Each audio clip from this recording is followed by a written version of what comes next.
Not your average tabletop. Woohoo!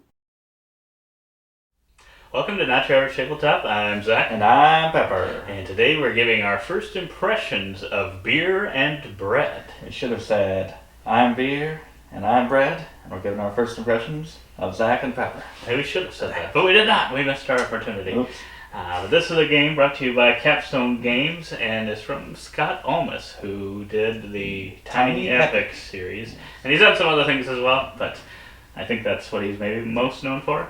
I'm sure there's other things too, but this is a two-player only game, which is interesting. At first, before I ever knew maybe the size of the box, I just saw this cover and heard the name, I'm like, oh boy, this is a 2 to 4 player Euro game. It's got to be, because that's what it looks like. But it is just a 2-player only Euro game. Yeah. This was one that, at first when I heard about it, I was excited about it, and then I thought, I don't know, I listened to someone or something, and there was something that made me be like, oh, okay, I'm not gonna end up getting it then, because I was pretty excited about it when I heard 2-player only, and the look of it had a very Euro-y look, which is what I tend to really enjoy, which is more kind of thinking strategy games, if you've never heard of that before, what Euro-y means. So when you said that you were more interested in it, I'm like, Pepper's interested in it. It must suck! It's like I knew I was right to forget about it. I know it must suck. Because he does not like those games quite as much. He doesn't mind them, but he doesn't like them quite as much as I do. So when you were interested, I was like, oh, well, I might as well give it a try. Because I was very interested in it from the start.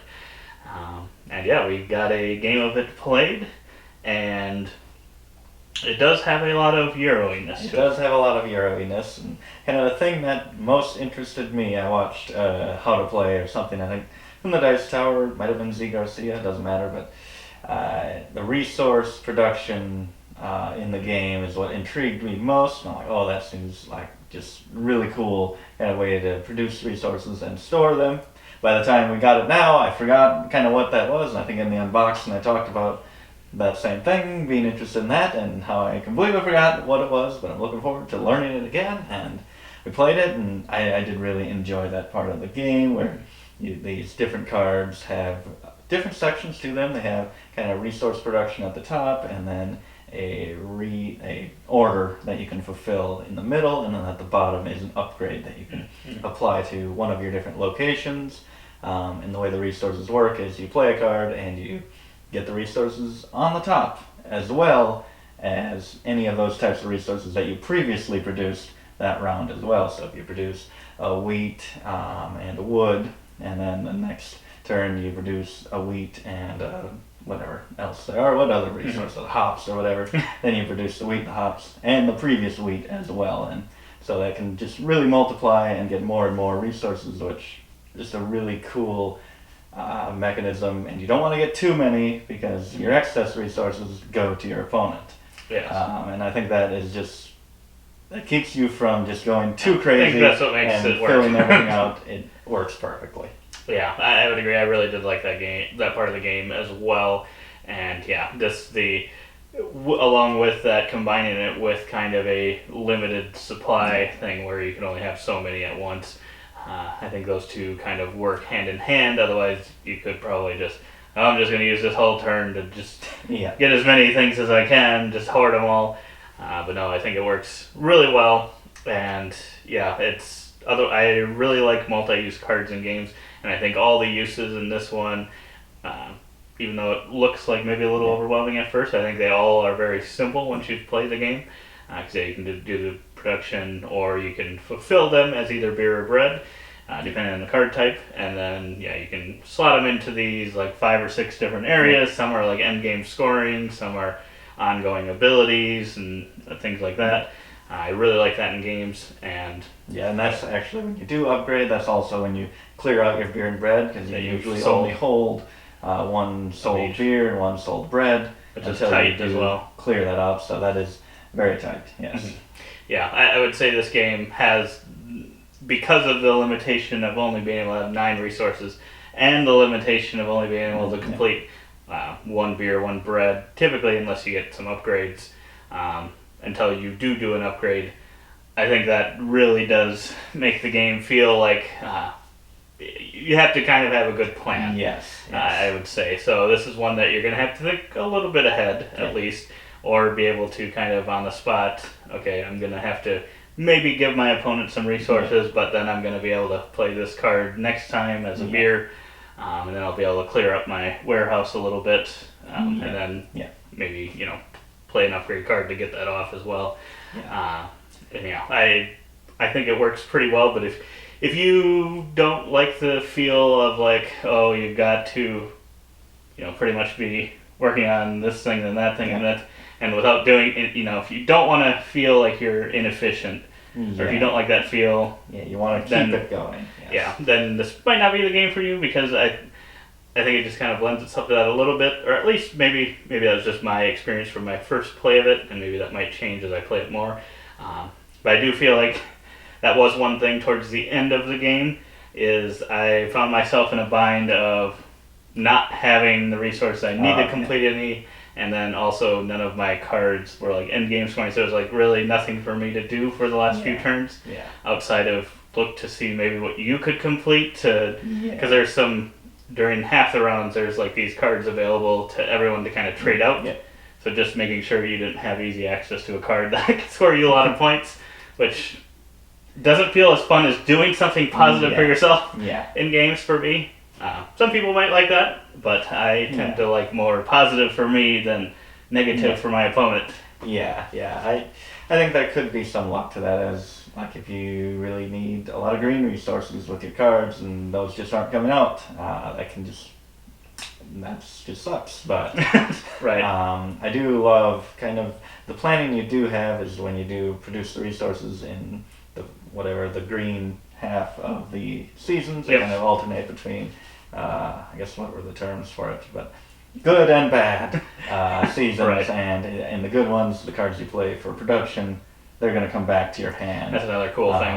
And so while you have a card that's like, oh, I'm not going to be able to complete this time, and usually the resources you get from them do help fulfill them, and that's probably the reason, because that card's going to come back into your hand in the next round, and now you can then, maybe more built up, actually fulfill that card for its order, so you do have a little control in what you have in the next round, and in that next round you aren't drafting cards back and forth like you did in the first one. So I don't know many games that kind of mix up the core rules of how a round plays out like that.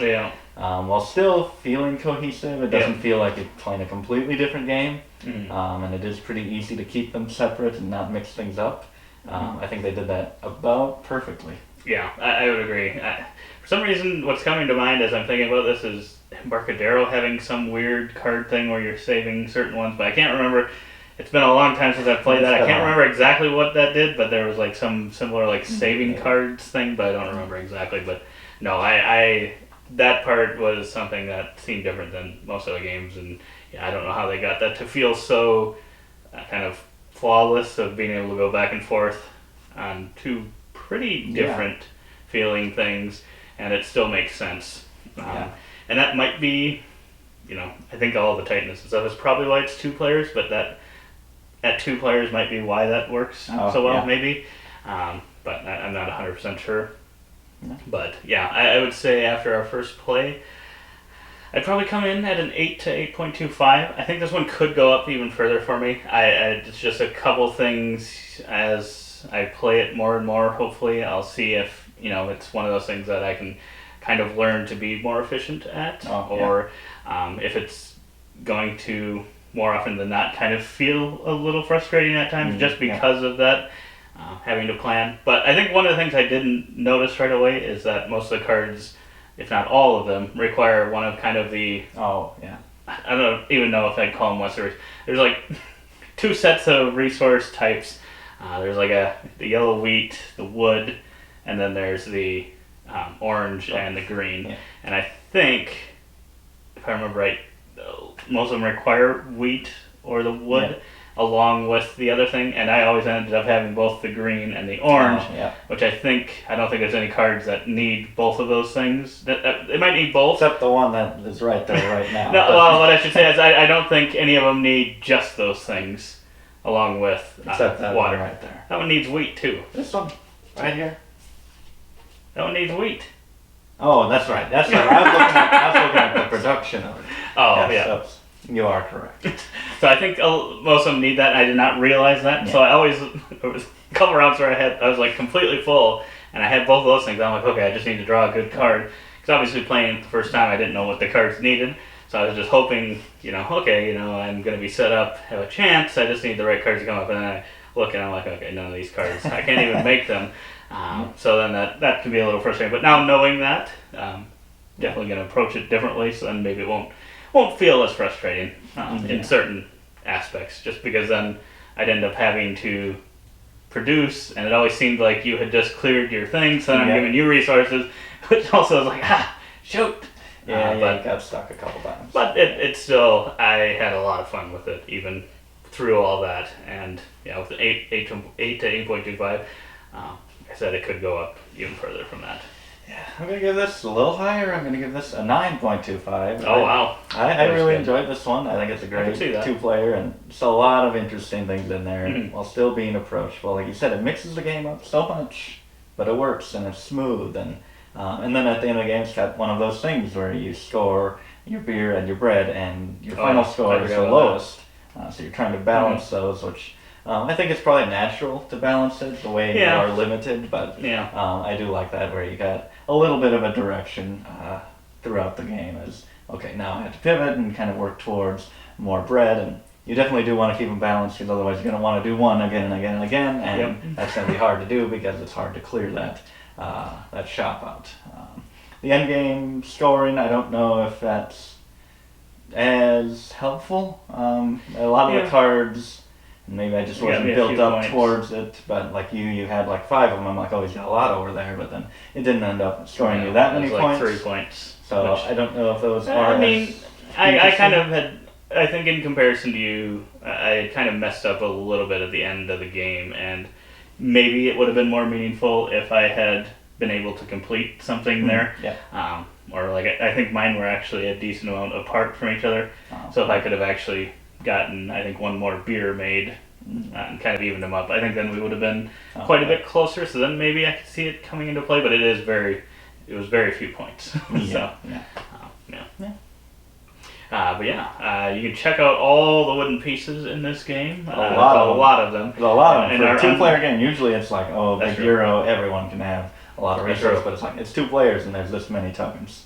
Yes. You can definitely check out our unboxing video to see all those. I love the look of the board when all of those are seated out onto there. It looks really cool. Gives it a lot of presence.